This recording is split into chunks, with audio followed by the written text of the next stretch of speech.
enjoy both commercial and tourist relations with Turkey, and you've now rewarded it by attacking a fleet of ships that's come from Turkey and killed Turkish nationals. That's a great way to win friends, isn't it? Yes, this is unfortunate indeed. Obviously, over the last few months, the relationship with Turkey has been, the atmosphere has been less positive than it was historically. We think that's regrettable. We'd like to have a much more positive relationship with Turkey, and we hope the Turkish government feels the same way about us. So you're going to apologize to them? For what? Killing their nationals. Well, it has to be very clear what happened and how this incident actually developed. There were 6 interceptions yesterday, 6 interceptions, all done by the Israeli Navy. All 5 of them were done peacefully, without violence, without harm to soul, to people. In one place, unfortunately, the hardcore extremists on the boat, as your previous piece showed, used violence, and our soldiers who were in the operation had to defend themselves. They were under very, very serious threat. Their lives were under threat. They had to respond. But as we've also shown tonight, the actual boarding of the Turkish ship, which must have been the most sensitive object in this entire fleet, was completely cack-handed. Well, once again, obviously we're investigating what happened because we're not happy with the fact that there were 9 fatalities. But our servicemen went into this operation as a police operation. The idea was just to take control of the boat and to bring it into the harbour of Ashdod. That was the goal. And obviously the aggression, the violence, the attacks from the people on the boat on our servicemen was something that was enormous. Our servicemen were under a very, very real threat, a very present threat, a threat of their lives, and under such circumstances they are entitled to defend themselves as are British servicemen in similar situations. Have you learnt from what you've done in the last 48 hours? Are you going to be treating the Rachel Corrie, which is on its way from Turkey even now as we speak, is that going to be treated with better respect? Are you going to allow it into its justified port of Gaza? Why justified? I mean, you raise a whole series of issues there, and I'd like to answer each one if I could. Well, if I could just follow up on that. I mean, the point is the United Nations, just about every world leader has told you to lift the illegal blockade on Gaza. And that's been asked for immediately by the Security Council.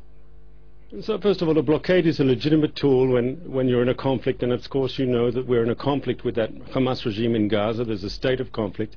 The United Nations, according to the United Nations rules, a naval blockade is totally legitimate form of international behavior. It even appears, I believe, in Article 47 of the United Nations Charter. To say that it's illegal, I don't know exactly what you're talking about. As to the sanctions on the Gaza Strip, they are a response to violence from Gaza into Israel. That's also a perfectly legal form of international behavior. Well, what are you going to do about the Rachel Corrie if it attempts to go in? What are you going to attempt to do to the Corrie? Well, the first thing I'll say, anyone who is bringing humanitarian aid to the Gaza Strip, we promise that if you bring that aid to our port of Ashdod, we will guarantee that all humanitarian aid reach the people in Gaza. And if they don't want to deal with us because they don't like us, there's a Muslim country in it.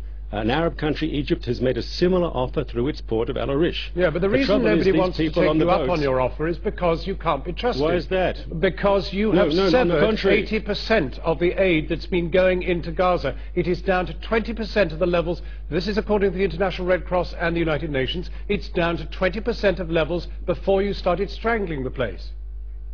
Let's be very clear here. They don't want us to take us up on the offer. It's because they want to make a political statement to break the blockade. It's not because they don't believe the aid won't be delivered.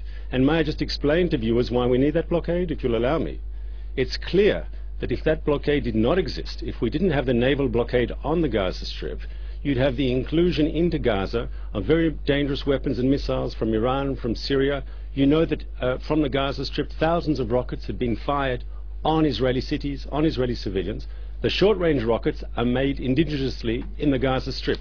The longer ones, the more dangerous ones, those ones with the most powerful warheads, are military-range Grad rockets. They come, of course, from Syria, from Iran. Right. We have to check cargo going into the Gaza Strip. Let me ask you this then. If your allies, the Turks, and they are still technically allies, decide to accompany the next flotilla with a warship, what are you going to do?